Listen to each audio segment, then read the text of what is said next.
I was standing against the wall holding a silver tray when my stepmother called across the crowded living room. Not to sit with the guests, not to greet anyone, to serve them. The tray was heavy. My hands shook slightly as I moved forward, eyes down, feet careful on the polished floor. The guests had already been seated for 10 minutes. They were dressed in their finest clothes, sitting on our velvet sofas, admiring the crystal vases and framed photographs that lined the walls. Everything in that room screamed wealth. Everything except me.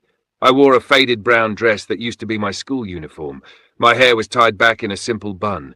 No jewelry, no shoes that matched. I looked like I didn't belong, and maybe I didn't. Not anymore. "You," my stepmother called again, her voice sweet like honey, but I knew the sharpness underneath. "Bring the drinks now." I moved faster. The glasses clinked softly on the tray.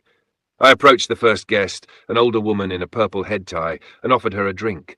She took it without looking at me. I moved to the next, then the next. "Is that the maid?" someone whispered. "She looks too young to be working like this," another voice murmured. I kept my head down. My stepmother had trained me well. Never look them in the eye. Never speak unless spoken to.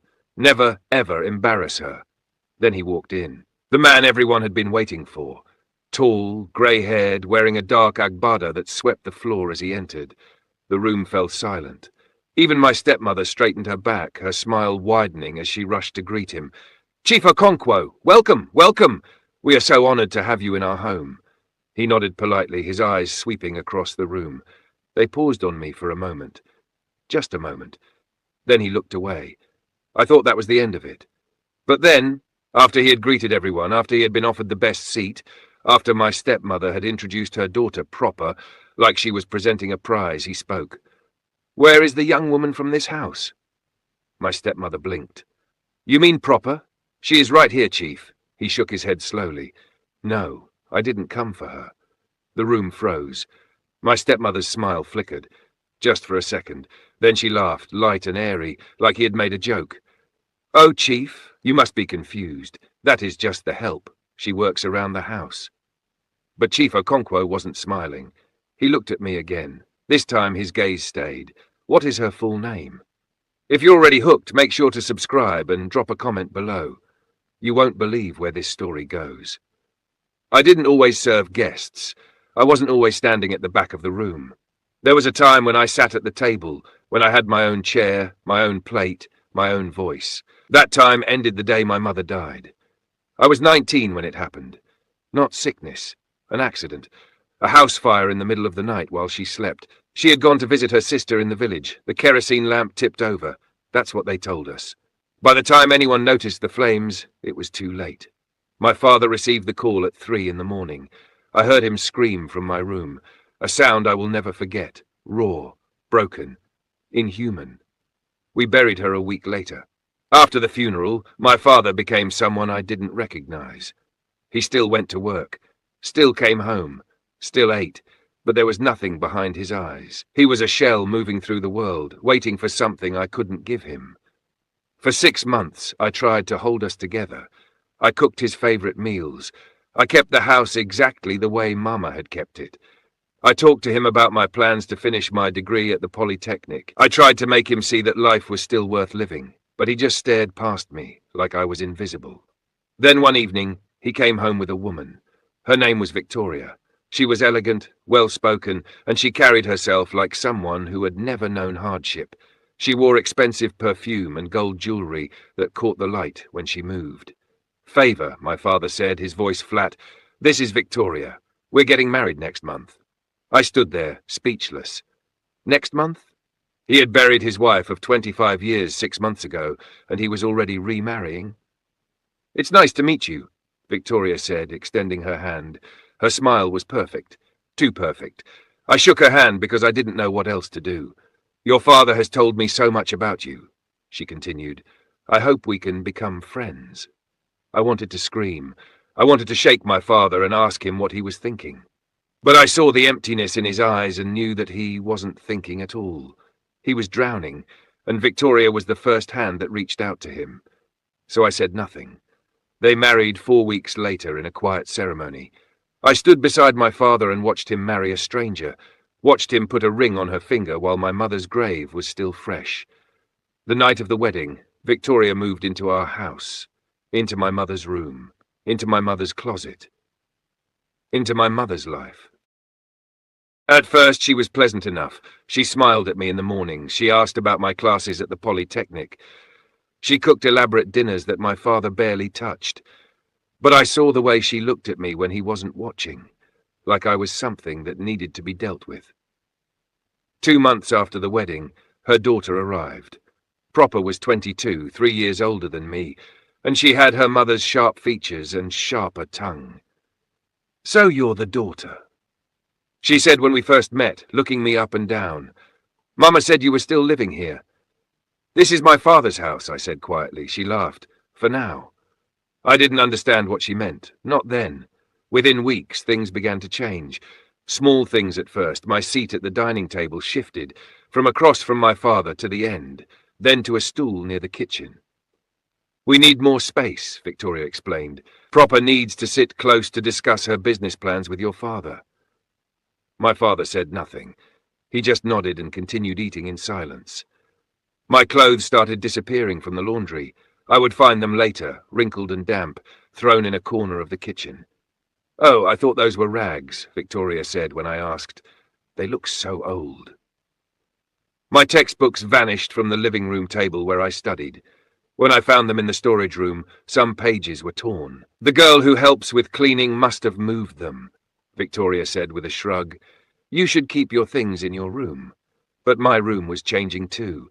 My mother's photographs disappeared from my walls. My curtains were replaced with thin, faded ones. My bed was moved out and replaced with a smaller mat. "We're redecorating," Victoria announced one day. "This room will be better as a guest room. You can sleep in the space behind the kitchen. It's more practical." "Papa," I said that evening, pulling him aside. "Why is she moving me out of my room?" He looked at me with tired eyes. "Favor, please. Don't make trouble. Victoria is just trying to organize the house." "But this is my home," I said, my voice breaking. "And you'll always have a place here," he said, but his words felt empty. "Just cooperate with her. For me."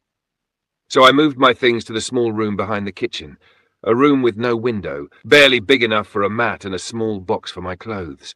I told myself it was temporary, that once I finished my Polytechnic program and got a job, I would move out and start my own life. But Victoria had other plans. One morning I woke up to find my school bag missing. Inside were my project files, my registration papers, everything I needed for the semester.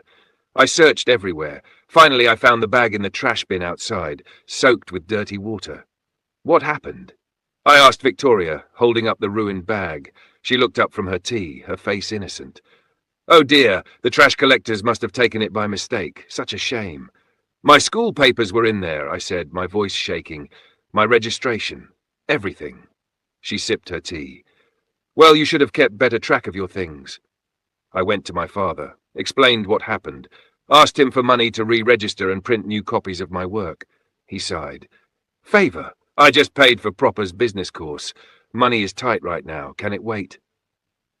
"Papa, I'll miss the semester if I don't register now." "Then maybe you can sit out this semester," he said, not meeting my eyes. "Rest a bit. Help Victoria around the house." That's when I understood. He wasn't going to help me. He had chosen his new wife and her daughter over me.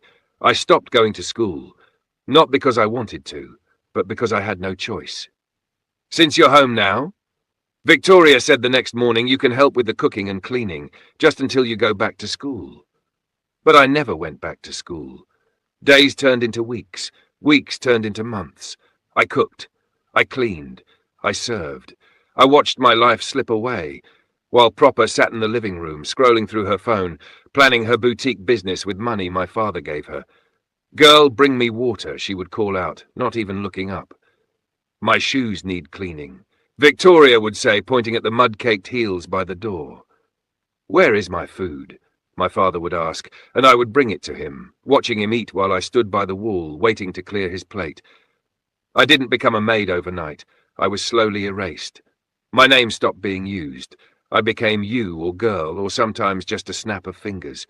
I stopped eating with them. Victoria said it was more efficient if I ate after everyone was done, to avoid washing dishes twice. I stopped sleeping regular hours. I woke at 5 to start breakfast. I slept after midnight when all the dishes were done. I stopped existing as a person. I became a function, a tool, something to be used and forgotten. One evening, I tried to speak to my father alone. I waited until he came home from work before Victoria could intercept him. "Papa, please," I said, my voice desperate. "Can we talk?" He looked exhausted. "Not now, Favour, I have a headache." "It's important," I pressed. "About how Victoria treats me, about school, about—" "Victoria is doing her best," he said, cutting me off. "She's managing this household. Raising you is not easy, you know. Your mother spoiled you." The words hit me like a slap. Mama didn't spoil me. Mama loved me. "And now she's gone," he said flatly. "And you need to adjust to how things are now. Stop complaining and be grateful you have a roof over your head." I watched him walk away, and something inside me died. My father, the man who used to call me his precious daughter, now saw me as a burden. 2 years passed like this. 2 years of serving, cleaning, disappearing. I turned 21 in that small room behind the kitchen. Nobody remembered. Nobody cared. I stopped looking at myself in mirrors. I didn't want to see what I had become. Then one morning Victoria received a phone call. I was in the kitchen, washing breakfast dishes, when I heard her voice rise with excitement. "Chief Okonkwo, coming here? To our house?" She paced back and forth, her voice loud and frantic. Yes, of course. We will prepare everything. Thank you so much." When she hung up, she was practically glowing. "Proper," she shouted. "Come here immediately." Proper rushed into the room. "What is it, Mama?" "Chief Okonkwo is coming to visit tomorrow evening." Proper's eyes went wide. "The Chief Okonkwo? The businessman?" "Yes," Victoria said, her smile sharp. "And he specifically asked to meet the young woman of this house." Proper squealed. "He wants to meet me!" Victoria nodded. "Of course. This is your opportunity. We'll go to the boutique today and get you the most beautiful outfit. Something that will make him remember you." They left within the hour, leaving me alone with their breakfast dishes and a growing sense of dread. That evening, Victoria summoned me to the living room. "Tomorrow is very important," she said, her eyes hard. "Chief Okonkwo is a powerful man. You will serve the guests. You will bring drinks, food, whatever is needed. You will not speak unless spoken to. You will not sit. You will not exist except to serve. Do you understand?" I nodded. "And if you do anything to embarrass me," she added, stepping closer, "if you spill something, if you look at anyone the wrong way, if you breathe too loudly, I will make you regret it. Am I clear?" "Yes, Ma," I whispered. She studied me for a long moment. "Good. Now get out of my sight." I went back to the kitchen, my hands shaking as I scrubbed the pots. Tomorrow something would happen. I didn't know what, but I felt it in my bones. Change was coming. The next day the house became a storm of preparation. Victoria woke me up at 4 in the morning. "I want this house spotless. Every corner, every surface. Chief Okonkwo must see perfection." I cleaned for hours, swept every floor, mopped until the tiles gleamed, dusted every shelf, polished every window. By noon, I was exhausted, but Victoria wasn't satisfied. "This room still smells stuffy," she complained. "Open all the windows, spray air freshener everywhere." I did as I was told. Proper spent the entire afternoon getting ready. She tried on 5 different outfits before settling on a royal blue dress with gold accessories. Victoria fussed over every detail, her hair, her makeup, her jewelry. "You look like a queen," Victoria said, stepping back to admire her work. Proper smiled at herself in the mirror. "Do you think he'll be impressed?" "He'll be captivated," Victoria assured her. Meanwhile, I stood in my faded brown dress, the same one I had worn for 2 years, waiting for instructions. "You," Victoria snapped at me. "Go prepare the trays, and make sure your hands are clean. I don't want your dirty fingers touching anything the guests will use." I washed my hands 3 times before preparing the drinks and snacks. My stomach growled. I hadn't eaten since the night before, but I knew better than to ask for food before guests arrived. By 6 in the evening, guests started arriving, important-looking people in expensive clothes. They filled the living room with laughter and conversation. And then he arrived. Chief Okonkwo. The room fell silent as he entered. Tall, distinguished, with grey hair and a presence that commanded attention. Victoria practically ran to greet him. "Chief!" "Welcome, welcome. We are so honored to have you." He greeted her politely, his movements calm and measured. He greeted the other guests, then took his seat. Victoria gestured at me. "You, bring the drinks now." I picked up the tray, my hands trembling slightly. I moved through the room, offering drinks. The guests took them without looking at me. I was furniture to them, a function, not a person. "Is that the house help?" someone whispered. "She looks so thin," another voice murmured. "Poor thing." I kept my head down, kept moving. Victoria laughed loudly. "Oh, don't mind her. She's just our helper. Very quiet, very obedient." I wanted to disappear into the floor, but then Chief Okonkwo spoke. "What is her name?" The room went quiet. Victoria blinked. "Sorry, Chief." "That young woman," he said, looking directly at me. "What is her name?" "Oh, that's just the help," Victoria said dismissively. "She works around the house." He set his glass down carefully. "Her full name?" Victoria hesitated. Her smile faltered. "Chief, why do you ask?" "Answer the question," he said, his voice firm. She swallowed hard. "It's just, she's nobody important." "Her name," he repeated, and this time there was steel in his voice. Victoria's face went pale. She looked around the room as if searching for an escape. "Favor. Her name is Favor Nwosu." Chief Okonkwo stood up slowly. Everyone stared. He looked at me, really looked at me. His eyes swept over my faded dress, my thin frame, my bare feet. "Favor," he said softly, "daughter of Julia Nwosu." My breath caught in my throat. How did he know my mother's name? "Yes, sir," I whispered. He turned to Victoria, his face hard. "Where is her father?" Victoria's hands were shaking now. He's on his way home from work. He should be here any minute." "Call him," Chief Okonkwo commanded. "Tell him to come home immediately. But Chief, now. Don't forget to like this video and share it with someone who needs to hear this story." Victoria pulled out her phone with trembling hands. She dialed my father's number, glancing nervously at Chief Okonkwo. "Darling, you need to come home right now," she said, her voice too high. "Chief Okonkwo is here and he's asking about—" She paused, listening. "No, you don't understand. You need to come now, please." She hung up and forced a smile. "He'll be here in 15 minutes. Chief Okonkwo didn't sit back down. He stood in the middle of the room, his presence dominating the space. The other guests whispered among themselves, confusion and curiosity on their faces. Proper looked terrified. "Mama, what's happening?" "Quiet," Victoria hissed. Chief Okonkwo turned to me. "Favor, how old are you?" 21, sir," I said quietly. "And when was the last time you attended school?" I hesitated. Victoria was staring at me, her eyes warning me to be careful. But I was tired of being careful. 2 years ago, sir," I said. The room gasped. 2 years, one of the guests repeated. "But why?" Chief Okonkwo's jaw tightened. "Favor, where do you sleep in this house?"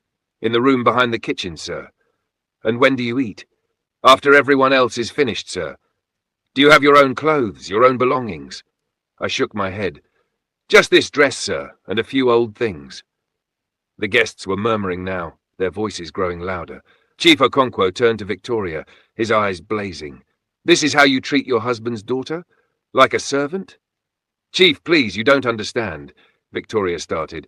"I understand perfectly," he cut her off. "I understand that you came into this house and systematically destroyed this young woman's life." Victoria's face crumbled. "That's not true. I gave her a home. I fed her." "You fed her scraps after everyone else ate." Chief Okonkwo's voice rose. "You took away her education, her room, her dignity. You turned her into a slave in her own father's house." One of the guests stood up. "Mrs. Victoria, if this is true, this is wickedness." Another woman nodded. "I have visited this house several times. I always saw her working, but I thought she was just helping. Now I see the truth." A man near the door shook his head. "This is disgraceful." Victoria looked around wildly, searching for support. She found none. Even Proper had shrunk into her chair, unable to meet anyone's eyes. The front door burst open. My father rushed in, his shirt untucked, his face panicked. "What's going on?" Victoria said it was urgent. He stopped when he saw the scene. Chief Okonkwo standing in the middle of the room. Me standing by the wall in my faded dress. Victoria pale and shaking. The guests watching with judgment in their eyes. "Mr. Nwosu," Chief Okonkwo said, his voice cold. "Do you know who I am?" My father nodded slowly. "Yes, Chief. Everyone knows you." "Then you should know that I don't waste my time on trivial matters." He pulled an envelope from his agbada. I came here today because of a promise I made 20 years ago. My father frowned. A promise? To your late wife, Julia. The room went completely silent. My father's face drained of colour. You knew Julia? I did, Chief Okonkwo said. She worked as my personal secretary for 7 years before she married you, one of the most brilliant, dedicated women I have ever known. He held up the envelope. Before she left to get married, she made me promise something. She said if anything ever happened to her, I should look after her daughter. She said favor was her greatest joy, and she wanted to make sure she had every opportunity in life. My father's hands were shaking. Julia never told me this. She didn't want to burden you, Chief Okonkwo said, but she was a woman who thought ahead. She knew life was uncertain. He paused. When I heard about her death 2 years ago, I tried to find you, but you had moved, changed your number. It took me 2 years to track you down. He looked at me, his expression softening. And when I finally found this house, I discovered that Julia's worst fears had come true. Her daughter, the girl she loved more than life itself, was being treated like trash. My father looked at me, really looked at me, for the first time in years. His eyes widened as he took in my appearance, the thin dress, the bare feet, the hollowness in my face. Favor, he whispered, his voice breaking. What happened to you? Before I could answer, Chief Okonkwo spoke. Ask your wife what happened. My father turned to Victoria. What is he talking about? Victoria's mouth opened and closed like a fish. No words came out. Tell him, Chief Okonkwo demanded. Tell him how you took his daughter out of school, how you moved her into a storage room, how you made her work like a servant while your own daughter lived like royalty. Tell him. My father looked at Victoria, horror dawning on his face. Is this true? She shook her head frantically.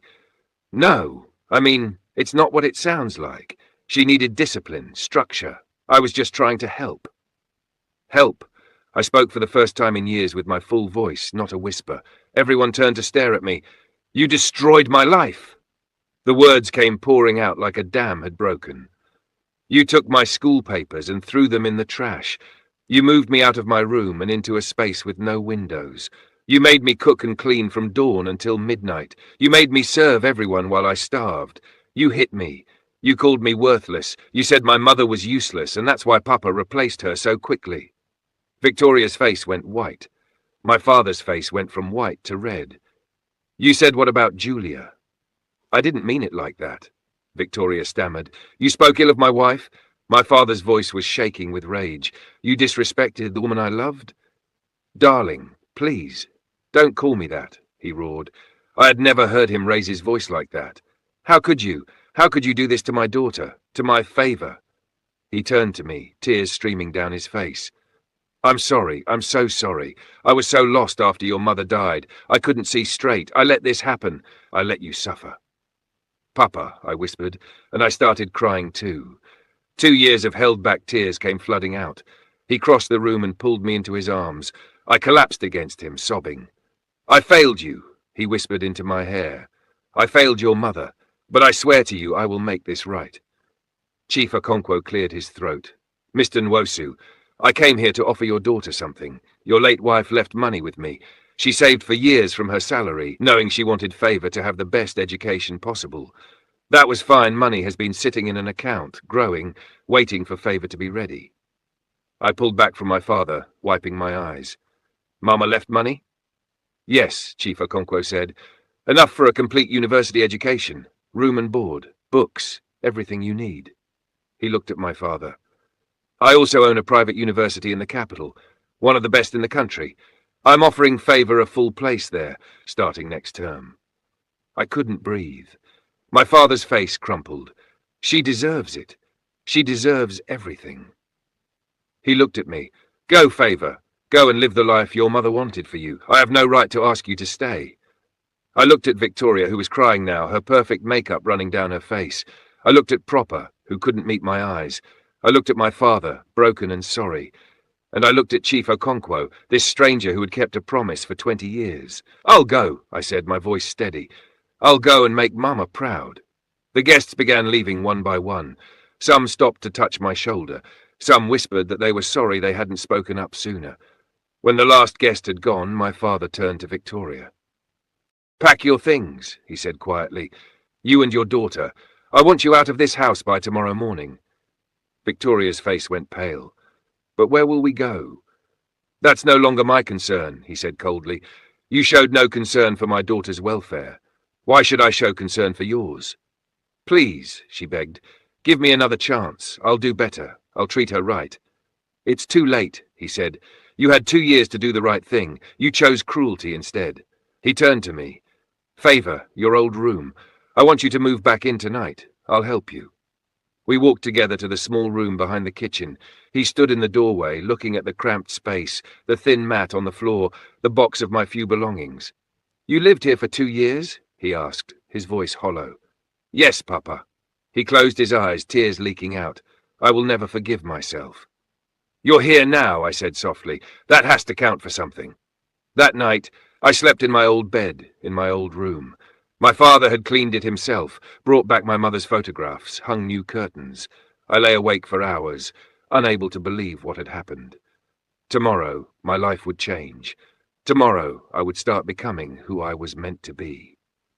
The next 2 weeks passed in a blur. Victoria and Proper left early the next morning without saying goodbye. I didn't watch them go. My father took time off work. We spent every day together, talking, reconnecting, grieving together for the first time since Mama died. "I abandoned you when you needed me most," he said one evening. "I was so consumed by my own pain that I couldn't see yours." "We both lost her, Papa," I said. "We should have helped each other." "I'm going to do better," he promised. "Even when you're away at school, I'll call you every day. I'll visit every weekend. I'll never let you feel alone again." He bought me new clothes, new shoes, suitcases full of everything I would need for university. "Your mother would want you to have the best," he kept saying. On the day I was supposed to leave, he drove me to the university himself. It was a beautiful campus, with modern buildings and wide green lawns and students walking around with books and smiles. Chief Okonkwo was waiting at the administration building. "Ready, Favor?" he asked. I looked at my father. He smiled through his tears. "Go make your mother proud," he said, "and make yourself proud too." I hugged him tight. "I will, Papa. I promise." I turned to Chief Okonkwo. "Thank you, sir, for everything, for keeping your promise to my mother." "Your mother was an exceptional woman," he said. "She believed in you. Now it's time for you to believe in yourself." I picked up my bags and walked into my new life. Comment below if you believe in the power of kept promises and second chances. That first month at university was overwhelming. I was 2 years behind everyone else. I had forgotten so much. But I refused to give up. I studied late into the night. I asked questions in class. I worked harder than everyone around me because I knew what I had survived to get here. My father kept his promise. He called every single day. He visited every weekend. We had dinner together, talked about my classes, laughed about small things. He was becoming the father I remembered again, and I was becoming myself again. By the end of my first year, I was third in my class. Chief Okonkwo called me to his office. "Your mother would be proud," he said simply. "I hope so," I replied. "I know so," he said. "And Favor, you've been given a second chance.